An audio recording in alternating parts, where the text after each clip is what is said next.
soto nanangono igema. Ito voyage ma nanangono igema bansana yo. Ito menge nanangono igema. Aweri bonyesa. Adama ye kuye o calme ira ginevania. Nanamba igera.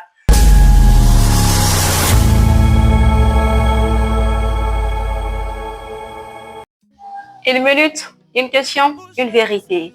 Des émotions vraies, des cœurs à nu. Bienvenue dans l'émission Une minute de vérité, votre émission qui donne la parole à ceux et celles qui osent croire en eux, défier les normes et faire entendre leur vérité. Aujourd'hui, nous recevons un artiste inspirant, très talentueux. Ensemble, nous allons découvrir son univers, passion et projet. Alors, monsieur Abou Chérif, comment allez-vous? Ça va, Dieu merci. Vous allez bien? Ça va, ça va. Merci d'être avec nous. Merci, ça fait plaisir aussi. Alors, pour commencer, pouvez-vous vous présenter à nos âmes vraies et nous dire comment vous avez commencé la musique? Voilà, et ici le vocaliste par excellence, Abou Chérif est là. Et voilà, je suis artiste, chanteur, compositeur, diplômé de la musique à l'Institut supérieur des arts de Guinée. Oui. À Dubreka. Voilà, et j'ai commencé la musique, disons en 2014, par la passion. En 2014, je faisais de la musique urbaine, ce qu'on appelle le dancehall et de l'R&B. Et après ça, en 2016-2017, j'ai eu le bac pour l'université et j'ai choisi d'être orienté à l'Institut supérieur des arts de Guinée, actuel Morikante. Voilà, je suis parti là-bas. J'ai étudié la musique, je suis sorti en 2020. Donc, je me suis lancé officiellement dans la musique. Beau parcours, hein? Merci, Ok. ça fait plaisir. Alors, quel a été selon vous le moment le plus marquant de votre carrière jusqu'ici? J'ai eu beaucoup de choses qui m'ont marqué dans ma carrière. En 2019, j'ai eu l'honneur de représenter mon institut avec l'orchestre de l'ISAG. En 2019, la toute première fois, j'ai eu la chance de jouer devant le président Alpha Condé, l'ex-président de la République Guinée. Voilà, j'ai chanté. Ce jour-là, j'ai interprété un morceau malinké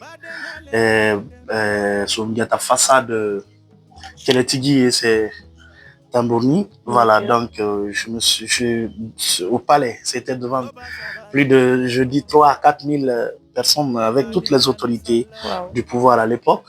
Je suis parti, j'ai fait danser le président. Okay. Voilà, ça m'a marqué. C'était en direct.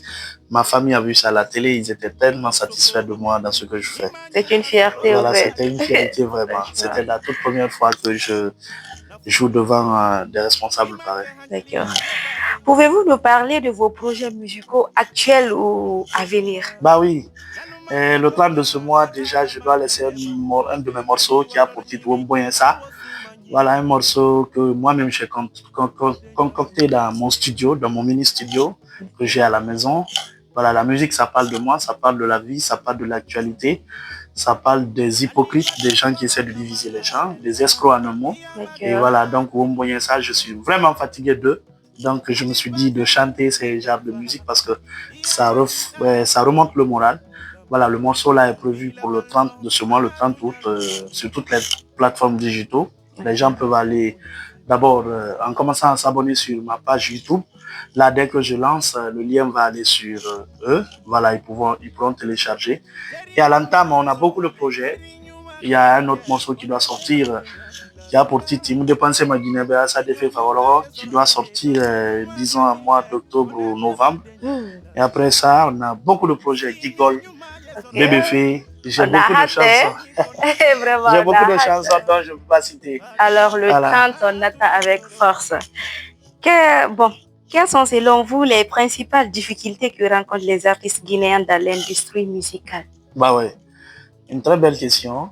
C'est manque de soutien, manque de talent joue sur beaucoup d'artistes. Parce qu'aujourd'hui, ces réseaux sociaux ont fait que même ceux qui doivent travailler avant de sortir sur le marché guinéen sortent maintenant. À travers TikTok, les gens essayent de sortir du jour au lendemain. Nous voyons des artistes, même s'ils n'ont pas le talent artistiquement, mais on les voit. En ce qui concerne les difficultés rencontrées, en Guinée, il n'y a pas de producteur, il n'y a pas de manager. Je l'ai dit à chaque fois. C'est des gens qui se font manager des personnes juste qui accompagnent un artiste dans les shows. Tu les donnes ton téléphone, tu dis va me jouer ça. Il s'autoproclame directement manager. Téléphone m'a sorti et nous donc vraiment, moi c'est quelque chose qui me fait beaucoup rire parce que le rôle de manager, c'est pas facile. C'est un métier aussi qu'on apprend à l'école. On étudie donc aujourd'hui il n'y a pas de manager. Les gens souffrent à travers ça. Ils n'ont pas la notion, ils n'ont pas la capacité comment vendre un artiste. Parce que l'artiste, c'est la marchandise, il faut le vendre. Ok, voilà, donc il faut le vendre, il faut l'imposer. Mais il y a des gens, les producteurs qui sont là, ils n'investissent plus sur des artistes. C'est quand toi, tu sors un morceau, deux morceaux qui est connu par tout un pays qui vont dire de s'investir sur toi. En tant que tu ne fais pas des morceaux qui vont cartonner, les producteurs n'investissent pas sur toi. Donc, de passage, je salue mon producteur, Bayano Productions, qui a eu le courage, qui a eu la confiance en mon talent, qui m'a fait signer un contrat de 5 ans. Aujourd'hui, je travaille avec lui. Les nouveaux clips qui sortent, c'est lui qui les a financés. Il a eu confiance en mon talent. Donc, il investit sur moi, corps et âme, afin que je puisse faire sortir mon album qui est déjà prêt. Ok, toutes les félicitations et merci à notre producteur. Merci. Alors, comment parvenez-vous personnellement à surmonter ces obstacles? Bah oui, c'est la vie. C'est la vie, il faut accepter, il faut attendre son jour. Ouais. C'est Dieu qui donne tout, la célébrité, l'argent, le pouvoir, c'est Dieu qui donne. Okay. L'homme le cherche, mais c'est Dieu qui donne. Donc il faut attendre son jour, il faut accepter ce que nous traversons dans les différents domaines. Le jour j'y viendra, je vais aller à bout. Abou Chéri va aller là où les gens ne pensaient pas. C'est comme ça la vie. En tout cas, moi, je continue à travailler, je continue à faire le maximum de ce que j'ai parce que je crois vraiment à mon talent. Ok?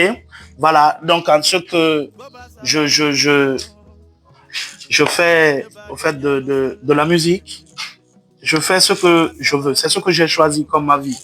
Je vis de ça. Tout ce que j'ai aujourd'hui, je l'ai à travers la musique. Je remercie Allah. Aujourd'hui, je n'ai pas le nom que je veux, mais je vis bien dans ce que je fais. Masha'Allah. Ça fait plaisir. Oui. Inch'Allah. Et vraiment, nous sommes très fiers de vous. Merci, merci. Alors, quelle est votre vision pour la musique guinéenne dans les prochaines années? La musique guinéenne, non. C'est les questions que je n'aime pas répondre. C'est les questions que je n'aime pas répondre parce que la musique guinéenne aujourd'hui est bafouée. En un mot, la musique guinéenne est bafouée. La musique, la culture est tombée, il faut le dire. Donc nous essayons chacun essaie de sa manière d'apporter son soutien à la culture guinéenne. Okay. De passage, je salue le ministre de la Culture, actuel ministre de la Culture, son Excellence Moussa Moïsila, qui est en train de se battre corps et âme pour donner de la force à cette culture qui est totalement tombée parce que nous voyons aujourd'hui la musique étrangère domine dans ce pays.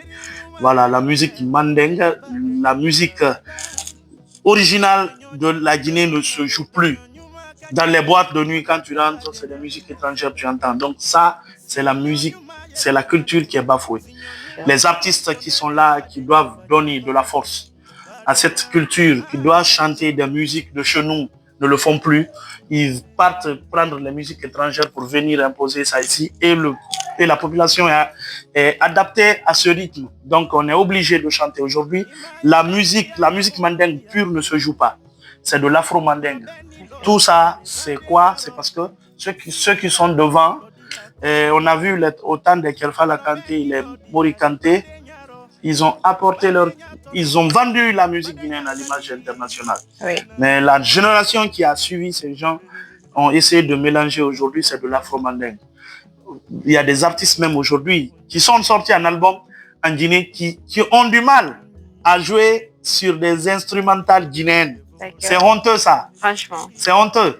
La musique mandingue, si c'est pas de l'afro, ils sont incapables de jouer sur la musique mandingue, pure mandingue.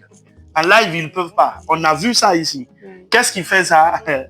Manque de travail, Voilà, la culture est bafouée. Donc moi, je peux dire à les artistes de venir donner de la force à la musique guinéenne. Nous aussi, quand nous vendons nos musiques à l'international, les gens vont aussi nous copier. Au lieu qu'on ne copie les Nigériens ou les Tanzaniens, nous avons vu nos frères artistes Peul qui aujourd'hui ont instauré la musique tanzanienne ici. C'est seulement la traduction ils ont fait. Ça, c'est de l'interprétation, c'est pas des artistes. C'est pourquoi moi, je les appelle pas des artistes, c'est des interprètes. Voilà, copie-coller. Donc, chacun a sa façon de faire ce qu'il veut parce que le pays... voilà, c'est un peu... Alors, quel message souhaitez-vous adresser à vos fans et à la jeunesse qui rêve de suivre vos pas? Bah oui, ils n'ont qu'à, en tout cas, travailler parce qu'ils sont sans savoir que Abou Chéri, la musique, ce n'est pas les vices, ce n'est pas de boire de l'alcool ou de se droguer. La musique, ce n'est pas enceinter des filles dans n'importe quel cadre. Chaque quartier, tu as des enfants, c'est pas ça la musique. Abou Chéri, moi, lorsque j'ai choisi la musique, je suis pas né artiste, je suis pas issu d'une famille artiste. Mon papa s'est totalement opposé, il ne voulait pas, parce que moi, je suis issu d'une famille de chefferie. Voilà, nous sommes des guerriers. On ne doit pas chanter pour quelqu'un, c'est quelqu'un qui nous chante, moi. Mais le destin, l'homme suit son destin, en fait. Lorsque j'ai commencé la musique, mon papa était vraiment... Il ne voulait pas, mais il a vu que vraiment, j'avais choisi ça comme ma vie. Un jour, il m'a demandé si je veux faire de ça ma vie, mon métier. J'ai dit bien sûr. Il m'a dit alors d'étudier, en tout cas, de finir les études. Dans ça, je peux suivre ce que mon cœur veut. Donc, c'est ce que j'ai fait.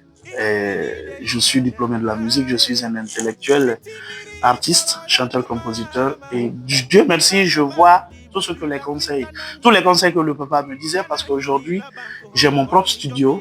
Voilà, je vis de ça. Moi-même, je fais mes musiques.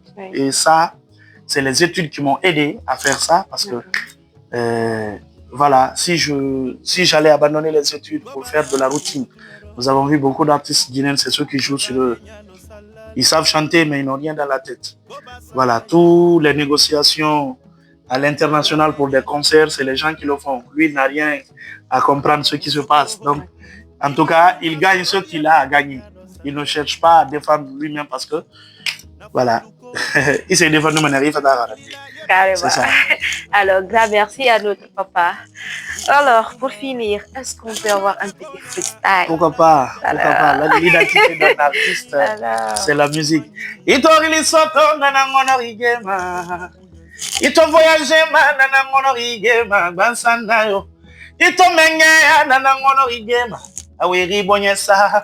Adama yekuye o calme ira ginevania nanamba igera ton succès sotoyo na ono igera. Ça fait plaisir. Merci vraiment. Merci à vous, chérie, pour cet échange plein de succès à vous pour la suite. Merci à vous, mes en vrai, et à très bientôt dans une minute de vérité. Merci.